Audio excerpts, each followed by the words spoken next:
Hello YouTubers, the new Time Travel Jaime 88. I'm back with another video review. And today I'm going to review another VHS tape that I want to show you guys. It is Star Trek, the Menagerie Parts 1 and 2. Now this review, I have never done it in my old channel. This is a very good story, and I really love this episode. Yep.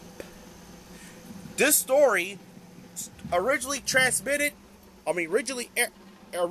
air date on November 17th and November 24th, 1966. And this time, Sean Kennedy is playing Captain Christopher Pike.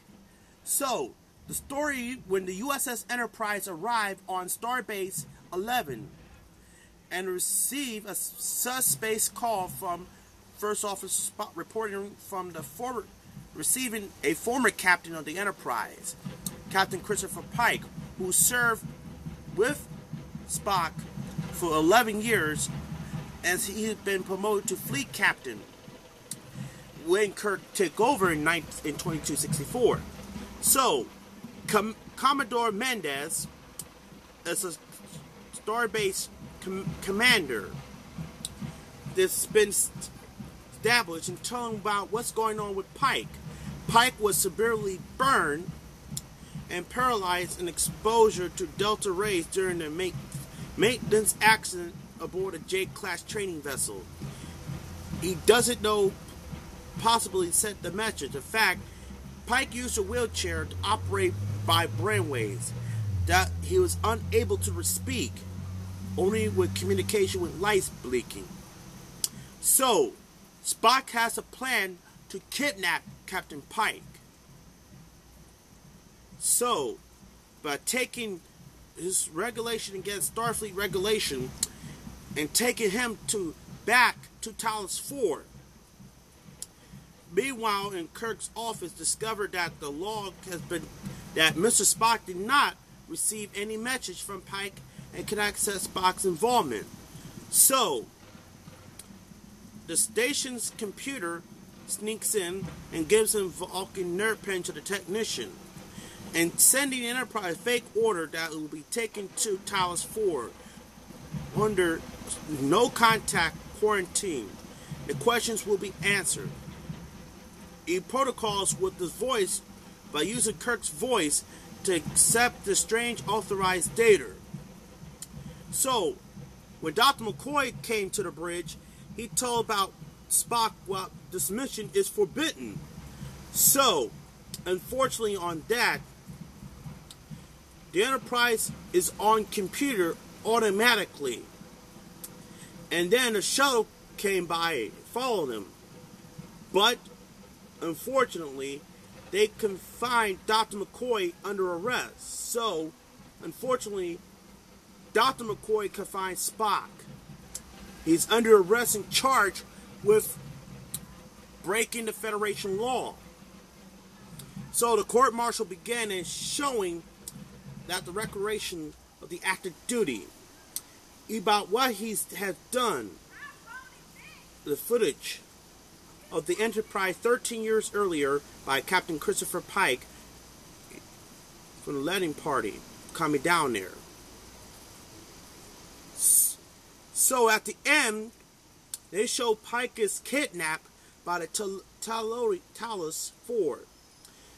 And then Commander Lahore receives a call from Mendez that the captain was responsible for all this, and Kirk was forced to relieve from command. Kirk ordered to lock Mr. Spock, and the court stands in recess. As the trial continues, despite Starfleet's orders with the Enterprise stopping total access to Talosian transmission, they continue showing the actions that happens 13 years earlier with the cage. The Talosians are capable of casting illusions on a planet's surface and sends a numerous viral message with Vina. So the Enterprise attempt to beam down the landing party directly to Talos' underground network. Back on the Enterprise, they receive a message that they were live back. Meanwhile, back in Court Martial, Kirk was surprised that Commodore Mendez suddenly disappeared.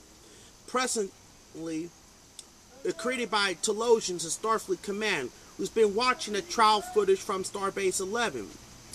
And its satisfaction explained gives Kirk official permission to finish the journey and to being Captain Pike to the planet, a matter illustration of service. And Mr. Spock's charges were dropped against him, and to know, Kirk demanding to know why Spock did not tell him was his planning. He explained that doing so well to put the captain at risk. Spock was confident that he could only manage his own. So his Kirk expressions about Spock's uncharacteristic emotions. At the end, Kirk watched Pike and Vina goes back down to the Talosian cage. And the Talos remains that may you find a pleasure. Then the Enterprise leaves, returns to Starfleet. This is a tremendous story. It's one of my favorite Star Trek television series of all time. And this episode won a Hugo Award for this fine episode. This story was repeated on NBC on May 17th and the 25th, 1967. Fantastic episode. Due to some requirements from the first episode, it was rejected by NBC. So portion of this episode, The Cage, were later incorporated into the two-part title Menagerie. Alright, let me show you guys the VHS tape looked like. Here's a picture of Pike holding the pistol. Here's Yeoman, number 1, Vina. This is the original VHS tape, the transporter background. Here's the spine, other spine, the top, and the back. And this picture right here of Pike was also used on the 1993 VHS release. And here's the tape look like with the sticker label, the print and the end label. The print date, September 8th, 1989. For some odd reason, the 1989 Paramount feature presentation logo with the announcer spoken was not included on this tape.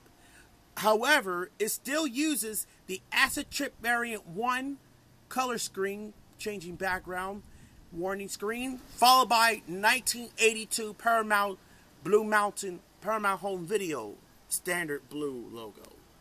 At the end of the preview, it shows Star Trek The Next Voyage, and they retained the Desilu logo with the copyright 1978 and the Paramount Blue Mountain logo. The reprint of this episode removed the Desilu copyright 1978 logo and straight onto the Paramount 1982 Paramount Tall Peak variant. That's it for this review.